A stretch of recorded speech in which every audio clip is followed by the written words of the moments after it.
ये खबर पारुल यूनिवर्सिटी द्वारा प्रस्तुत की गई है।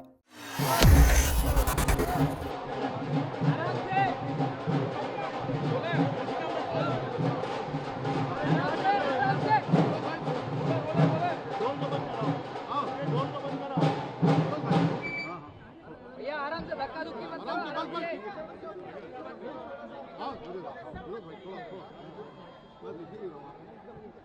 बताइएगा यहाँ भागवत जी होने वाला है कला का मतलब आराम से।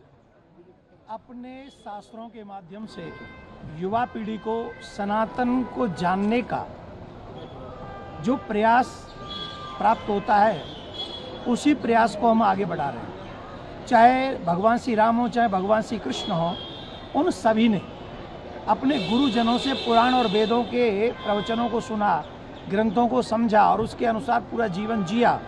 उसी के अनुसार आज की हमारी युवा पीढ़ी मैकाले ने भटकाई। मैकाले की जो इच्छा थी वो आज होती हुई दिख रही है। जहाँ पर देख रहे हैं, न पत्नी सेफ है, न पति सेफ है, न माँ बाप सेफ है। ऐसा दूषित समाज बनता जा रहा है। ये मैकाले की देन है। जाते जाते भी हमें गुलाम बना गया। हमें पुनः अपने कल्चर की ओर लौटना होगा और इसके लिए मैं छत्तीसगढ़ के सभी सनातनियों से एक निवेदन करूँगा, आप आओ या मत आओ, प्लीज़ अपने बच्चों को जरूर भेजो।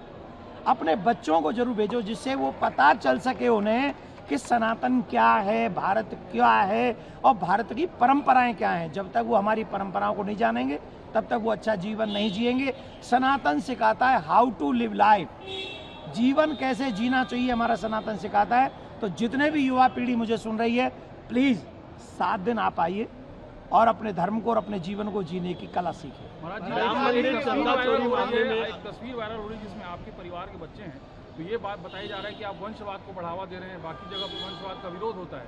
तो आपकी योग्य क्या कोई आपका दूसरा शिष्य नहीं था जो जगह लेगा इस तरह की बहस? आप लोग अगर इस विषय को समझेंगे दो तरीके से, एक तो ऋषि परंपरा होती है और एक आचार्य परंपरा होती है। हमारे ऋषियों के अनेक शिष्य होते हैं, तो क्या वो ऋषि अपने जिनके खुद, क्योंकि हमारे एक तो संत होते हैं जो शादीशुदा नहीं होते और एक वो संत होते हैं जो गृहस्थी होते हैं। तो गृहस्थी अगर कोई संत महात्मा है तो क्या उनको अपने बच्चे को कुछ और कार्य में लगा देना चाहिए? मैं अगर यहाँ से बोलूँगा, बहुत सारा मीडिया है, क्या मैं उन्हें जुआरी बना दूँ? वो महात्मा क्या चाहेंगे या आप लोग क्या चाहेंगे? आपका बेटा क्या बने? क्या संस्कार प्राप्त करना है और अपने बच्चों को संस्कार देना है, ये गलत है? और अगर गलत है तो हाँ, मैं ये गलती करूँगा और हर भारत के माँ बाप को ये गलती करनी चाहिए कि उसका बच्चा सनातनी बने। राम मंदिर चंदा चोरी में जो अभी स्थिति चल रही है जी, इसको किस तरह देख रहे हैं? चंपत राव जी ने इस्तीफा दे दिया। देखिए, मैं बहुत क्लियर हूँ इन विषयों पे और मैं ये कहना चाहूँगा कि जो गलती जिसने की है वो छूटना नहीं चाहिए। अभी भी जांच की क्रिया चल रही है और सभी के लिए बता दूं, मैं जितने भी सनातन को जानने वाले लोग हैं वो इस बात को समझ लें, भगवान के ऊपर चढ़ी हुई एक चवन्नी भी अगर कोई व्यक्ति उसे चुराता है तो वो अपना तो नाश करता ही है, साथ में पूरे परिवार का नाश कर लेता है। इसमें कोई संशय नहीं। महाराज जी, आपने पिछली कथाओं में भी ये आह्वान किया था कि आपकी कथाओं में टीका नहीं तो प्रवेश नहीं, तिलक नहीं। अभी भी कहता हूँ, नो तिलक नो एंट्री। क्योंकि तिलक, मैं रायपुर के और छत्तीसगढ़ से सबसे निवेदन करूंगा, नो तिलक नो एंट्री। इसका मतलब सीधा सा है, अपनी परंपराओं को बढ़ावा देना, अपने संस्कारों को आगे बढ़ाना। हम लोग अपनी संस्कारों को नहीं बढ़ाएंगे, परंपराओं को नहीं बढ़ाएंगे तो कौन बढ़ाएगा? आज मेरे बच्चे को तिलक लगाने में शर्म आती है, आज मेरे बच्चों को सिखा रखने में शर्म आती, क्यों आएगी भाई? वी आर सनातनी ना, वी आर भारतीय, तो हमें अपने कल्चर पे प्राउड करना चाहिए, तो हमें क्यों अपसेट होना है? और इसके माध्यम से, आप सबके माध्यम से एक और बात कहेंगे, बच्चों को बचाना जरूरी है, आने वाली पीढ़ी को बचाना बहुत जरूरी है, गौ माता को बचाना बहुत जरूरी है और सभी लोगों को सनातनी बनाना बहुत जरूरी है कि नहीं? है कि नहीं? है। तो इन सब के पीछे इन सब को बचा सकता है वो है सनातन बोर्ड। आप सारे मंदिर जो भारतवर्ष में है वो सारे मंदिर सरकार से मुक्त करा लीजिए, क्योंकि कोई और धार्मिक जगह सरकार के अंडर नहीं है। सिर्फ भारत के मंदिर जो सनातनी मंदिर है वही अंडर है। सरकार को चाहिए कि वो हमारे मंदिर छोड़ दे और सारे मंदिरों को एक बॉडी बनाए, सनातन बोर्ड, उसमें चारों शंकराचार्य, क्योंकि शंकराचार्यों से ऊपर कौन है? और 5 वैष्णवाचार्य और जो श्रेष्ठ श्रेष्ठ संत हों उनकी बॉडी बनाकर उन्हीं से गौशाला बनवाएं, उन्हीं से मॉडर्न गुरुकुलम बनवाएं जहां राम जी की चरित्र भी पढ़ें और आज का साइंस विद सनातन, और वहीं से जो हमारे गरीब बहन बेटियां हैं उनकी शादी विवाह की व्यवस्था भी करनी चाहिए। ये सब काम सनातन बोर्ड कर सकता है, तो सनातन बोर्ड का होना मेरी नज़र में तो बहुत ज़्यादा जरूरी है। आज एक महत्वपूर्ण विषय धर्मांतरण के मामले देश और छत्तीसगढ़ प्रदेश में भी बढ़े हैं। लगातार कई ऐसे वर्ग हैं जो हिंदू देवी देवताओं को कमतर बता के अपनी तरफ खींचने का प्रयास करते हैं, क्या कहें? तभी तो हम यहाँ आए कथा करने छत्तीसगढ़ में, इसीलिए तो कथा करने आए। हर जगह कथा करने क्यों जाते हैं? उन्हें बता, हम किसी को कमतर नहीं आंकते। सनातन सबको जीने की कला सिखाता है, हम किसी का अपमान नहीं करते, और जो किसी का अपमान करते हो वो बड़े कैसे हो सकते हैं? और इसीलिए हम कह रहे हैं सनातन बोर्ड 2 लाख करोड़ प्लस मंदिरों में आता है पर ईयर। अगर उस धन का सदुपयोग हम थोड़ा भी 20% भी अगर इन हमारे आदिवासी क्षेत्रों में लगा दें और उनके धर्मांतरण को रोक लें तो हम वो करने में सक्षम हैं। लेकिन जब तक हम ये नहीं करेंगे तब तक हमारा ये धर्मांतरण ऐसे ही वो, क्योंकि पैसे के बल पे भी करते हैं।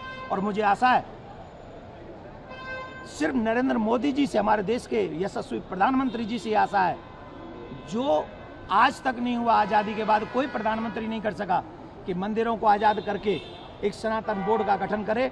मैं ये आशा करता हूं कि मेरे देश के यशस्वी प्रधानमंत्री जी और संघ और बीएचपी भी एक ऐसा काम करके जाएंगे जिससे सनातन बोर्ड बनेगा, मंदिर स्वतंत्र हो जाएंगे, गौ हत्या बंद हो जाएगी, बच्चे बच जाएंगे और निःशुल्क हॉस्पिटल बनाए जाएंगे, और उन सब के माध्यम से आने वाली पीढ़ी को संस्कार मिलेगा, बीमारों को इलाज मिलेगा, गौ माता की सेवा मिलेगी, और जो युवा बच्चे जानना चाहते हैं उन्हें जीने की राह मिलेगी। धन्यवाद। चंदा चोरी मामले में जो प्राण प्रतिष्ठा हुई है वो भी इस घेरे में आ रही है, जो जांच हो रही है, क्योंकि 100 करोड़ ज़्यादा उसमें खर्चा हुआ। भैया एक बात सुन लो हमारी, चोर कोई बचना नहीं चाहिए और झूठों कोई फंसना नहीं चाहिए।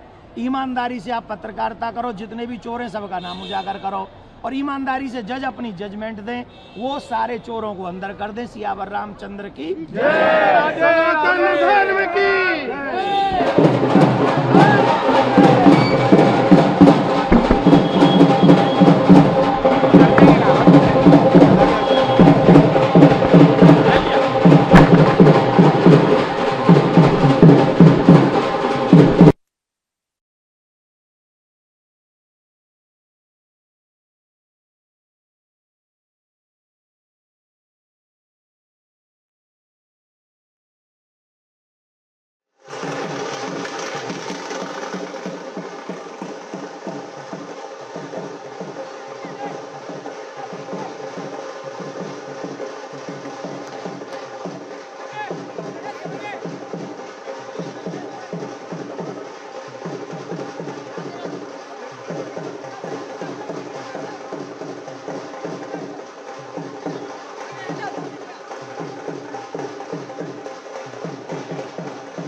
अरे